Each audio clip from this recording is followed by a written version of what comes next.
welcome back to another episode of Mormon Traditionalist Podcast. My name is Jaron O'Driscoll, and I am your host, and today I've got a really great show lined up for you.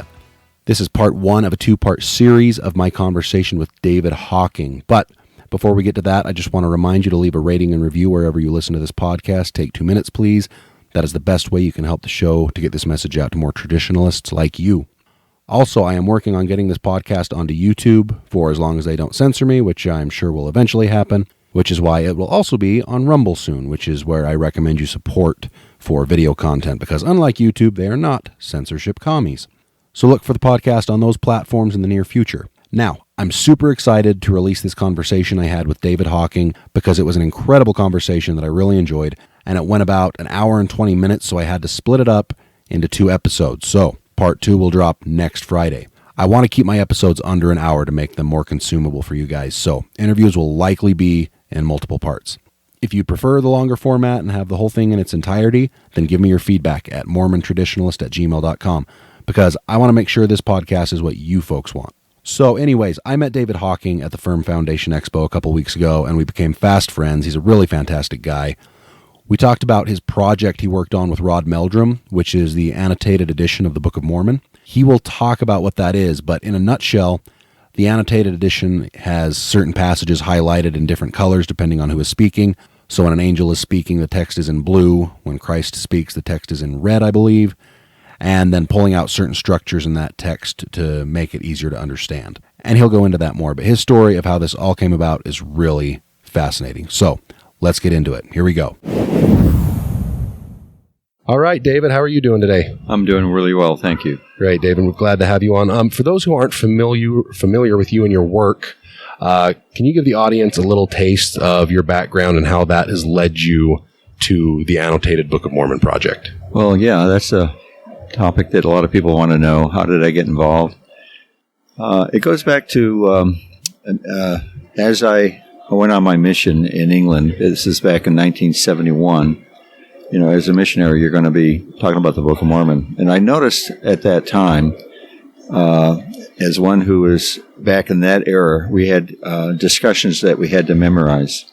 And at that time, it was the flannel board discussion, the Mr. Brown discussions, they called them. And so part of that had to do with memorizing certain scriptures. And I noticed that there was a rhythm. I could memorize some scriptures only because there was a rhythm to it. But the rhythm wasn't coming through when I read the book and passages. It came through as you vocalized it. And so I always had in my back of my mind back then that I believed at that time that I wanted to somehow take the text of the Book of Mormon and arrange the text in a way that shows some of those rhythms. At that time, computers weren't around in that era. In fact, when I was in college, just a 4-function calculator cost over $100, just something like that.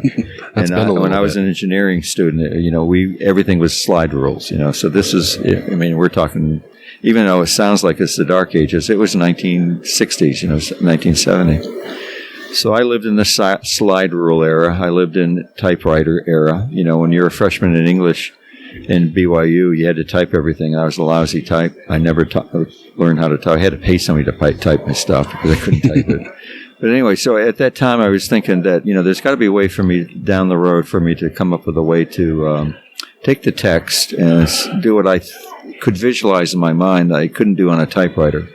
So when the computers came along, I thought, gosh, maybe this is the vehicle in which I can do this. So at that time, when I started that project, there was no way that I could go online and to get a text other than going to the church website. And the church website would post the scriptures online, but they always had bracketed this or they had highlighted this, and it was kind of messy. And, you know, you could download certain passages and then put them into a document like a Word program, and it was cumbersome. But that's how I started. And when I started doing that, I would choose specific passages. When I wrote a letter to my son was serving a mission in Brazil. And so I would knowingly look at passages in the book of Alma where you have the great missionary, Alma and Amulek and so forth. And there's some portions in there that have that rhythm that I remembered that this is the rhythm. And so when I would download those passages, I would organize the text to associate with that rhythm. And then as I did that, I go, wow, this is kind of cool. And so I would send a letter off to my son, and he would send a report back like, Dad, this is kind of cool what you're doing with the Scripture. So at that time, I thought to myself, gosh, maybe there's some merit to what I'm trying to do here. Now, in the back of my mind, also, I'm in the Raleigh-Durham area. Now, those who are here in Utah or in the West, the Raleigh-Durham area is very, I want to call it very academic. There's Duke University. They have a law school there. They have a medical school. You've got your divinity school. You've got University of North Carolina. They have a law school. They have medical school. They got a dental school. And then you've got the North Carolina State University. They have a vet school. They have their agricultural schools. So it's a rich group of people there with a lot of PhDs and a lot of academic students. And so also at the back of my mind, I thought of Duke Divinity School, that wouldn't it be nice, since they have 2 original copies of the 1830 edition of the Book of Mormon, that they periodically will advertise as being, the public is now available to see the first edition. We're going to display it at the Duke Divinity Library. For those people that want to come by, it'll be on these days, and you'll see first edition. So in the back of my mind, I always thought, now, wouldn't it be cool if I could take the text of the Book of Mormon and do what I do for my son and arrange the text in a way that would really highlight the beauty of the Book of Mormon versus another knockoff Bible. So another knockoff Bible in my mind was something that had double columns, versification, a lot of footnotes, black and white, no quotation marks, no color, boring. So now that the computer is available and I can do different type fonts and I can do different colors and I can do things, I can superscript, the numbering system. I consider myself at that time to be a modern day John Gilbert. Now, who is John Gilbert? Now, John Gilbert was the man who was working at the Grandin Press in Palmyra that was tasked with taking the manuscript that was in the writing of Oliver Cowdery, known as the printer's manuscript. There's the original manuscript and the printer's manuscript. The original manuscript came off the lips of Joseph on the paper, with Oliver being the scribe and a few other people like John Whitmer and other people. But that is the original manuscript. We know that the 116 pages that Martin Harris scribed were lost by Martin Harris. The Lord, in essence, told Joseph, don't ever let that original get out of your hands again. Make sure there's a copy, and you give the copy to the printer. You're going to retain the original.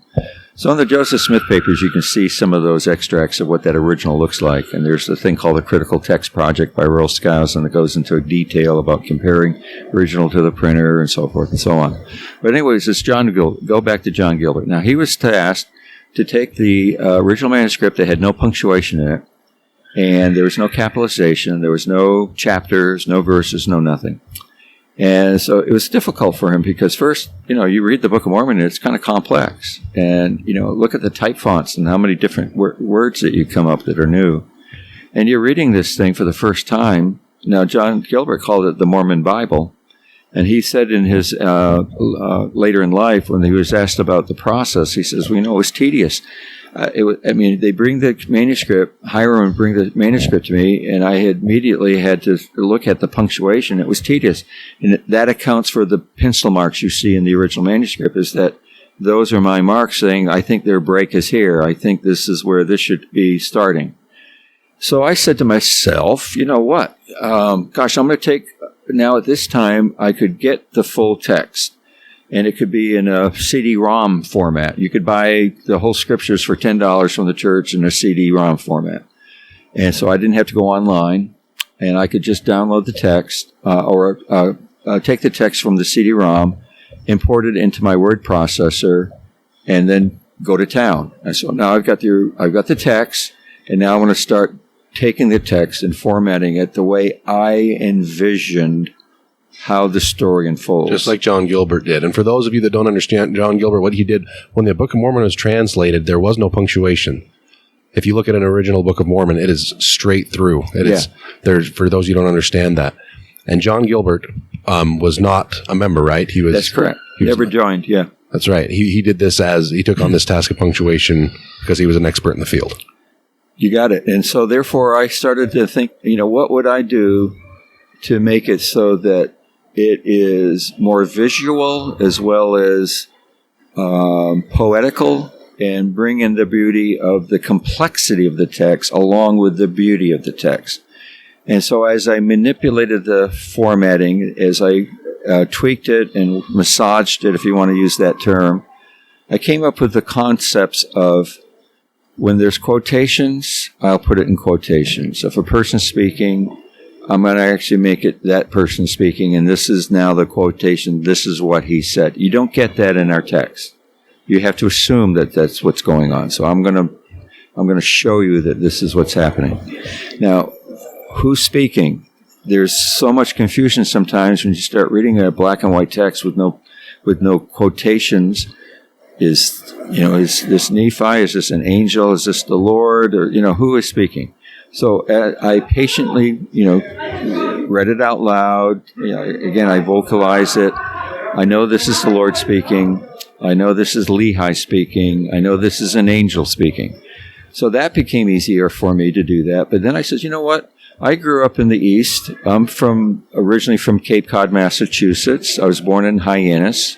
Our family were Protestants, and we have the Protestant Bibles. And everybody in the East had Protestant Bibles that were red letter editions of the Bible. And what does that mean? Well, for people out in Utah, we don't get a red letter edition of the Standard Works, do we?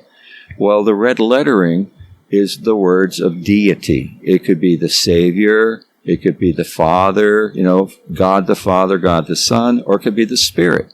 So the deity is the red.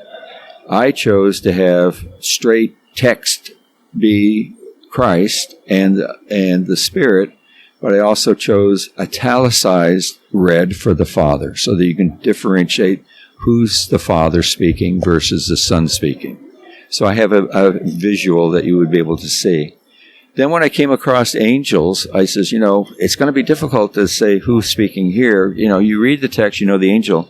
So I chose another color. Now, I also thought, if a person's colorblind, will they be able to use this text that I'm doing? And I happen to have in my family some people who are colorblind. Although the colors they can't see, the reds and the greens and the blues, but they were able to distinguish with my texting that I did, the coloring, that they could see that there's a difference in who's speaking. So that made me feel that there could be something to my madness, if you want to call it. So the next element that I chose was prophecy. There's a lot of prophecy in the Book of Mormon. And it gets told as prophecy, and you prophesy, or this will happen in the future.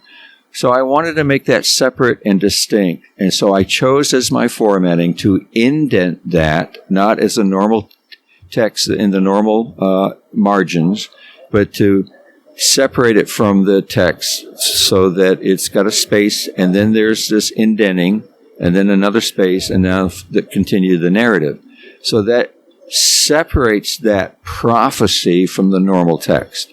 And so it's another cue, a visual cue for you that this is a special text. It's about something that will happen in the future. So that's how this started. That's great. That's quite the journey. So this has been a long time coming. How long did it actually take from start to finish? You start this project. What was the timeline? It was starting in the late 1990s. So in the 1990s, I completed it using a Word process called, Microsoft Word. Back then was Word 95 or 97. And that program at that time was sufficient for me to use those formats and those elements.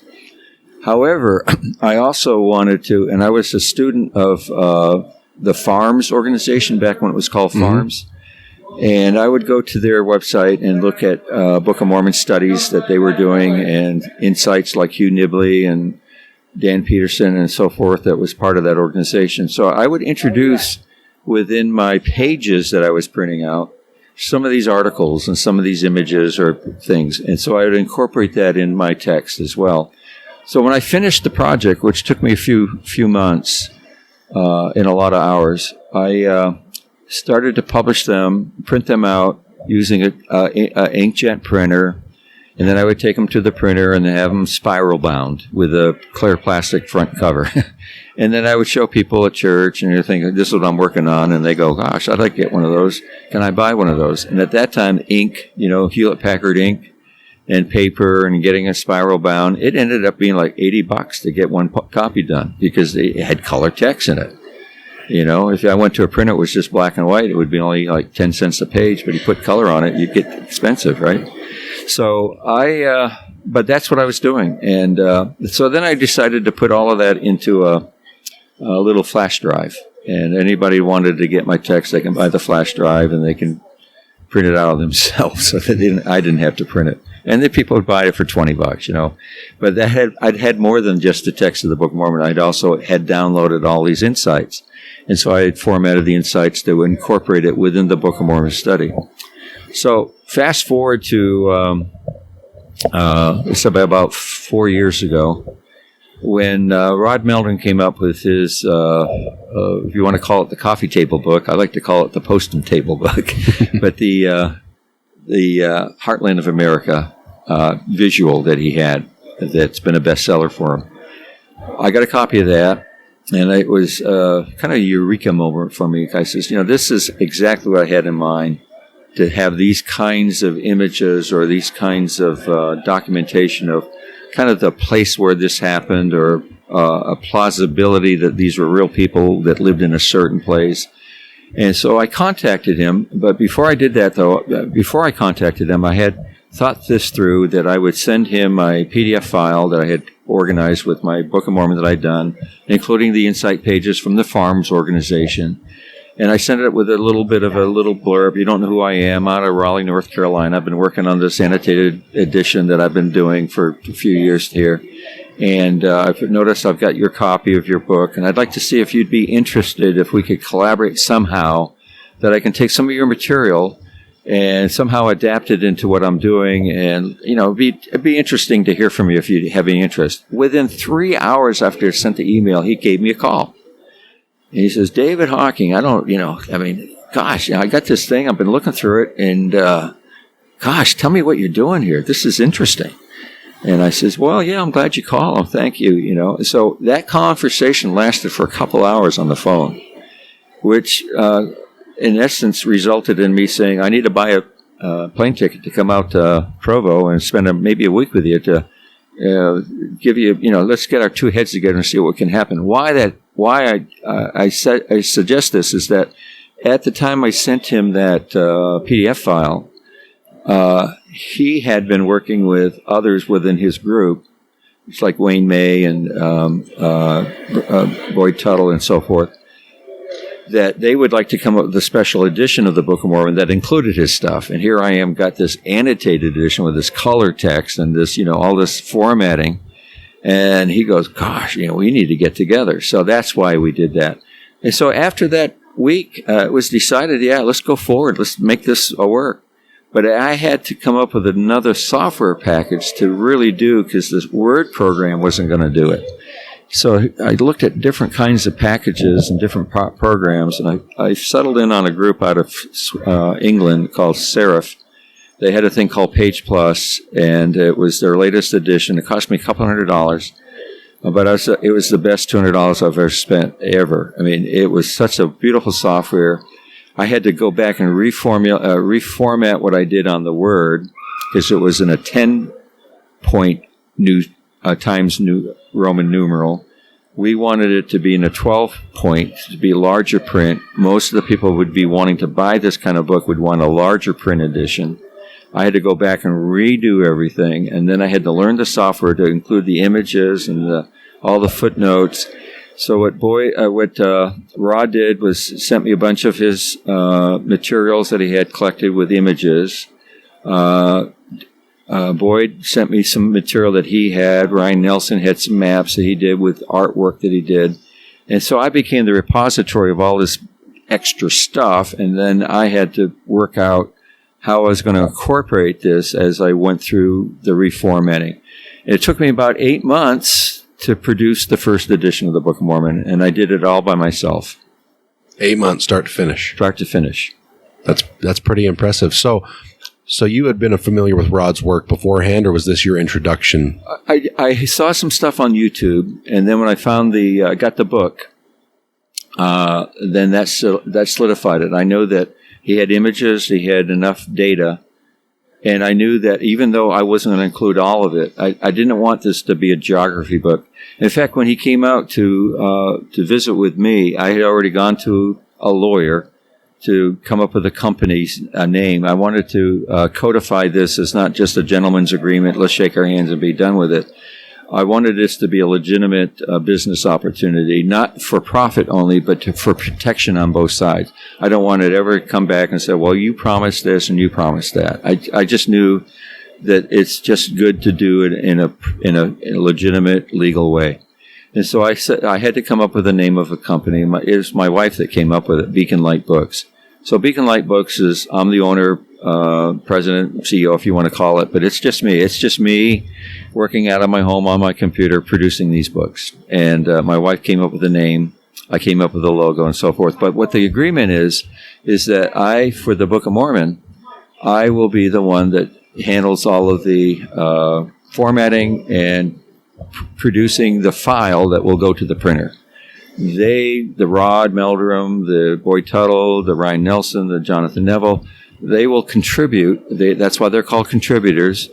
Content, or they will edit some of the things that I've written. So for example, the introductory material, I came up with my introduction.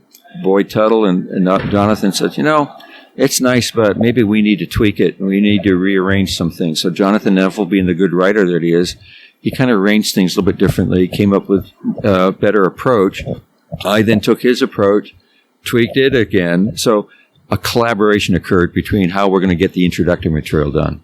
So that's why he's a contributor. Same thing with all of the ones that are called contributors or managing contributors, that they were part of the process as I was going through sending them what I was doing. They would say, well, we need to do this or change that. But I was the one that managed it all. I was the one that was the final say because I had the software and I was the one that was producing it. And I made the decision early on, and I told this to Rod right front, this is not about you. It's not about Dave Hocking. This is the Book of Mormon. This is sacred text. Yes, it has a lot of information about geography in it, but there's more than geography. There's more things that relate to the book that have to do with the language, the culture, the Hebrewisms. These are things I want to introduce. Those are the things that I contribute. So when you see a chart, for example, when you get into Messiah and you see Izenith, it's a flashback. That's my work. You'll see that chart. I created that. The other one you'll see in there in the Book of Messiah, you'll see this chiastic format. Well, when I was on my mission, I first learned about chiasmus. That was because who was the one that did the first chiasmic? I can't think of his name. John Welch. He was a missionary in Germany, and he attended a lecture from a Jewish scholar about how Hebrewisms were chiastic, and that was his first introduction to that term as well as what it meant. So, real quick for the audience, can you tell them what is a chiastic structure? We get that a lot with Mormons' writings. Can you explain what that is for somebody who's not familiar with it? So thought A would be A. I've got this concept A, and then I'm going to say something else that's B. We could label that B. And finally, I say something C, but then I repeat what C is. That's called C prime. And then I repeat what B said, and it's B prime. And then I finally finish up by repeating what I said in A, and that's A prime. It forms like an X.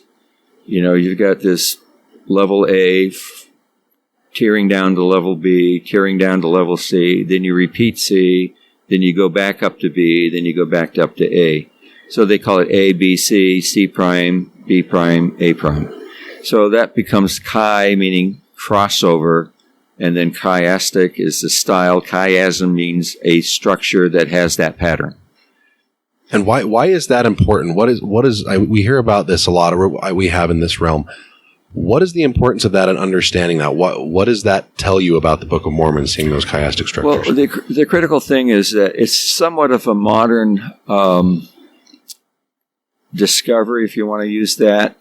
Jack Welch, when he was a missionary, that was around the 60s. I went in 71, so I think he was there in 68, 69, something like that. So we're kind of close in age. And so that was a new concept to him. And within the Mormon community was interesting, because what happened is that after he heard that lecture, that was on his P Day. We call that preparation day as missionaries. I think that's usually a Monday. He went back and he started saying, if this truly is a Hebrew book, and this professor says this is a form of Hebrew writing, maybe maybe I can find some of these Hebrewisms in the form of chiasmus in the Book of Mormon. And lo and behold, he did.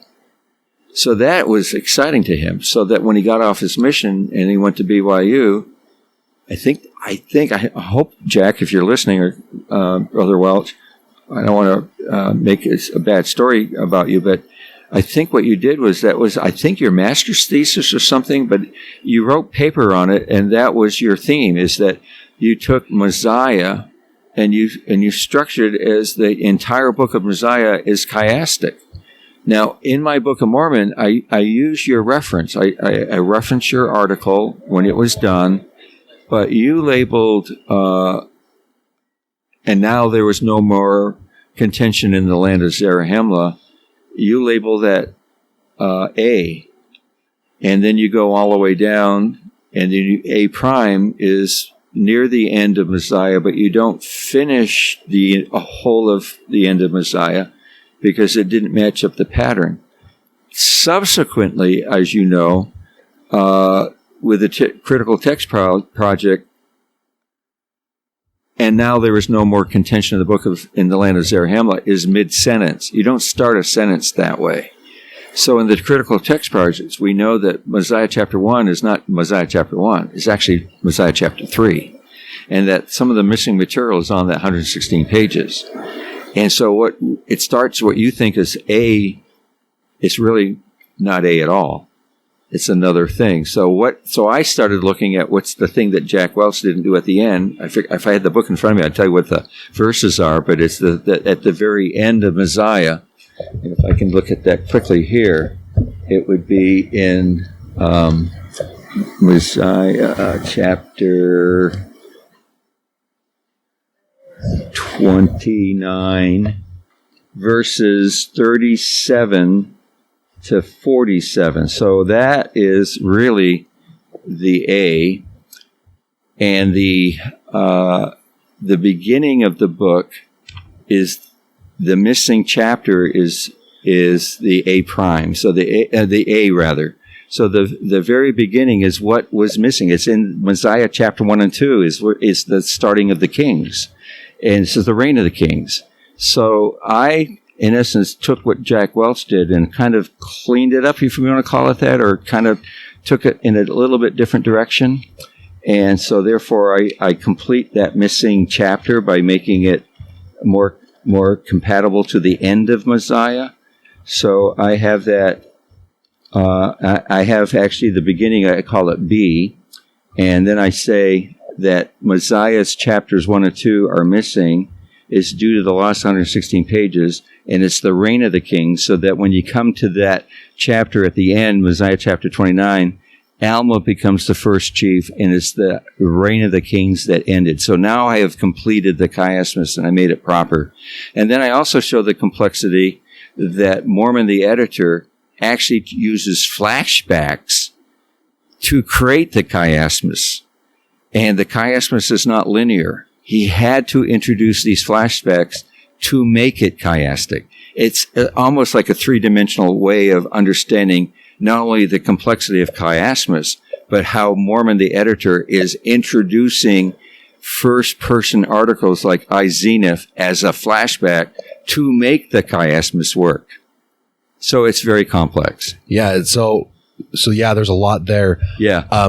What is it about that? See, we hear a lot of stuff, and we'll go into this now, about Joseph Smith. I've heard the quote, or not necessarily a quote, but the idea many times, that if Joseph Smith made all this up, he was the greatest con man of all time. Yeah. How a lot of this stuff, a lot of people don't realize that the Nephites were Hebrew.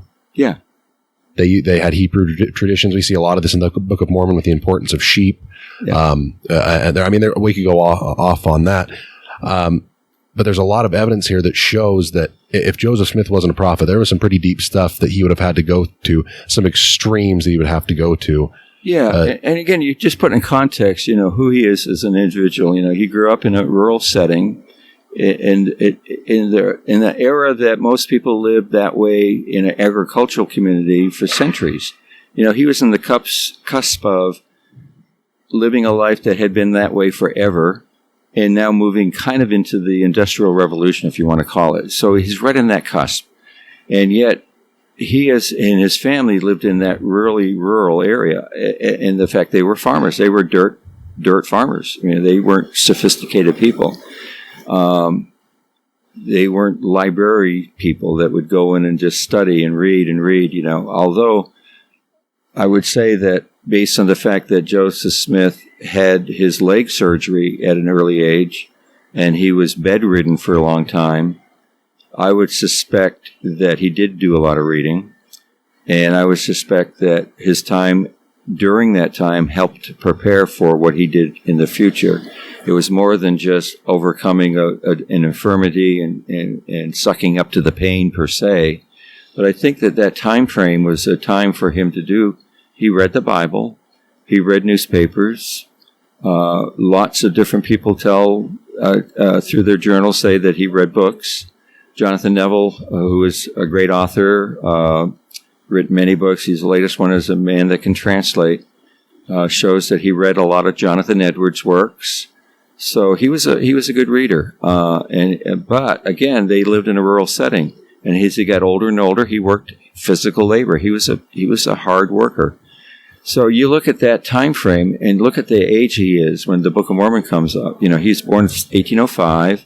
Book of Mormon comes out in 1830, so he's 25. It's being translated in his 20s, early 20s. And I just ask anybody, even though if you've been to college and you've got master's degrees, even PhDs, a lot of you are listening to this probably have PhDs.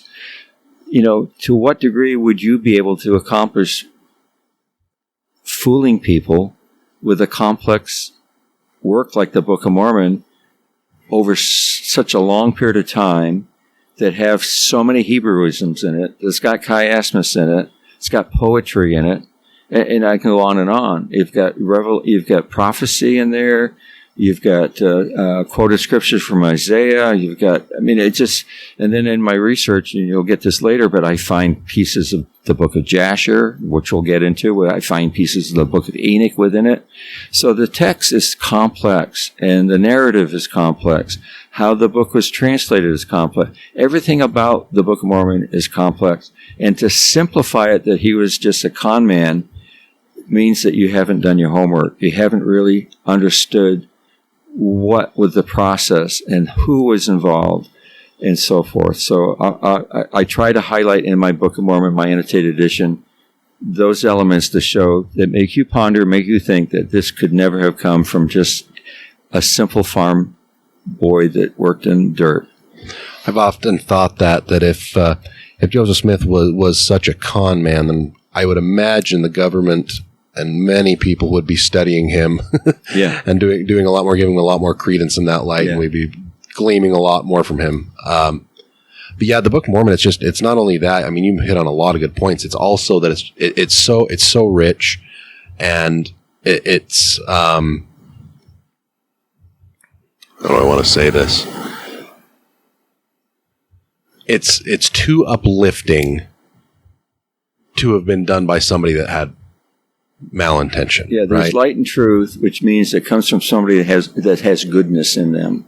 Right. And there's no darkness in there. Now, the darkness that comes in with those people who have You'll read the Korihors and the Kishkumans and so forth. These are people that, are dark, but the stories ring true. I mean, these are people that we can relate to today. There's people that are like that today. We can see that. But the Book of Mormon is more than just a story. It's really what it is. It's a combination of fragments. Mormon, the editor, is saying that I've got my Plates of Mormon, but I'm taking my record from the large plate, or the Plates of Nephi, which we call, there's two sets. You got the Plates of Nephi that were started early on, and then later on, Nephi is commanded 40 years after they left the wilderness to make another set of plates. Just by convenience, we call them the large plates because that took a longer time period. It's what Mormon uses in his narrative and his abridged plates. So the title page says this is the Book of Mormon on the Plates of Mormon, taking from the Plates of Nephi. Those are the plates that were done first. It's the history of the kings, the wars and contentions. So it's similar to the Old Testament. You get the kings, you got those wars and contentions. It's similar to it. So you're going to have that part of your history. But along the way, Mormon, the editor, he's saying, and thus we see, he's making editorial comments, but then he's introducing fragments of first-person accounts. Zeneph. When does that come in? It comes in Mosiah. When is he being written? Well, that was written back in a flashback setting. So he's incorporating these inserts. And so, this is so complex. And then later on in the Book of Mosiah, you've got the Book of Alma. You get Alma talking about something that goes another flashback. You go, well, now how is he doing this and why is he doing that? So as the editor, he's making some cool decisions. And along the way, he then makes his own editorial comments. And thus we see this and thus we see that. But whereas you get in the small plates, Nephi haven't been good and pretty goodly parents. That's a different text altogether. And it's a different structure. Different voice. It's another voice. And it's a first-person account. There is no Mormon, the editor. He's not anywhere to be found in the small plates. It's very first-hand account. And then you get all of the Isaiah, and then you get what you call the Midrash. Now, the other part of this that we can get into, and I do it in my Book of Mormon, the Annotated, I show that they are truly Hebrew. And why is that? Because the rabbis, or those teachers of the Torah, or what we call the 5 books of Moses, they would quote from that, and then they would comment on that. And then in their commentary, they would introduce sections of the verses they just quoted. And that was called a midrash. They would do a commentary on the scripture they quoted. So what I show in the Book of Mormon, that when Nephi quotes from Isaiah, then he comments on Isaiah. And what I do is I then highlight where he's taken certain passages of what he just quoted, by italicizing those words that come from Isaiah in blue. And that tells you that he pulled that phrase from Isaiah. Those aren't his words. Those are from Isaiah. So that's another visual I have to show you the complexity of the text and the complexity of Nephi commenting on Isaiah. It's so complex. And by putting that out there in a visual format, that's another level of complexity that goes beyond a farmhand making it up. Don't we have some kind of research from Jewish Hebrew professors about this? What do they... I know there's a couple of them. You'll probably be able to reference them better than I do, but what do they say when they read the Book of Mormon? Oh, it's very common. There's people who don't have an axe to grind, if you say. They just look at it from the point of view of, is this Hebrew? Is this this is what rabbis do? Yeah, unequivocally, they will say, yeah, this follows the pattern of what they would do. So Nephi does it, Jacob does it, Abinadi does it, and lo and behold, you get into the section of in 3rd Nephi, and the Savior does the same. Now, because I put things in red lettering, which is the Lord, my annotated the book of Isaiah, which I have done as a companion book to my annotated Book of Mormon, because the annotated Book of Mormon uses the King James language, if you want to call it, which is the familiar language of its day. And so the Lord, the English that Joseph Smith used would mimic that type of language. And so when you go into the Isaiah sections in 1st and 2nd Nephi and Jacob, you're going to see that, well, he must have plagiarized from the King James Version. yes, it has the same flavor to it. Yes, the bulk of it does look like he plagiarized.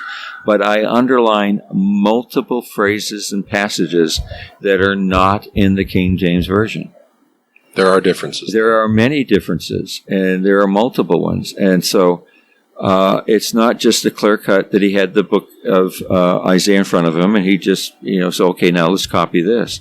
So he had an ancient text that had, that in essence corrected what we get in our text. Another way to look at that is that in section, I think it's 91 or 92 in the Doctrine and Covenants, where Joseph Smith in 1833, he's finished with his Joseph Smith translation of the Bible. He wants to now go and do the Apocrypha. And the Revelation tells him, no, don't go back and don't retranslate or do a translated Apocrypha. However, there's many truths in it, but there's lots of interpolations of men. But why is he doing the Old and New Testament through a translation? Guess what? The Old and New Testament have interpolations of men in it, and that's why there's so many religions that have different points of view of what the Bible says, because there's much of it has been corrupted. And Joseph Smith's commission, if you want to call it, his prophetic role is part of it, not only to bring forth the Book of Mormon, but is to go through Genesis all the way to Revelation and clean up the interpolations of men. And so when you go to the Isaiah section, you'll see that there are some corruptions there, and Joseph Smith cleans it up. So in my annotated book of Isaiah, I take the opposite approach. I'm going to go ahead and give you the King James Version of the Isaiah, but then I bracket everything that comes from the Book of Mormon, so you know that this is what cleans up the King James Version. So it's remarkable when you see it from that perspective. That's where we're cutting it off for part one, folks. What an incredible backstory. Something to take from this is that sometimes people are meant to accomplish amazing things, even when they don't have a prestigious degree in the field they're working in. Now, David does have impressive accolades in other fields that we'll talk to him about another time, but he has no professional training for his work on this project. He had a passion for something he saw that could help other people, and he figured out how to do it. Is there something like that in your life that you find yourself avoiding because you think you aren't qualified for it? Look to David and his story as a beacon of light and get it done. Next week, we continue the conversation, and David goes into his other annotated projects, including Isaiah, Enoch, and Jasher. Look forward to that. Don't forget to leave a rating and review wherever you listen to this podcast. Send all of your questions, comments, and hate mail to mormontraditionalist@gmail.com. Follow me on Instagram @mormontraditionalist for additional content. And until the next episode, remember, never back down from the truth.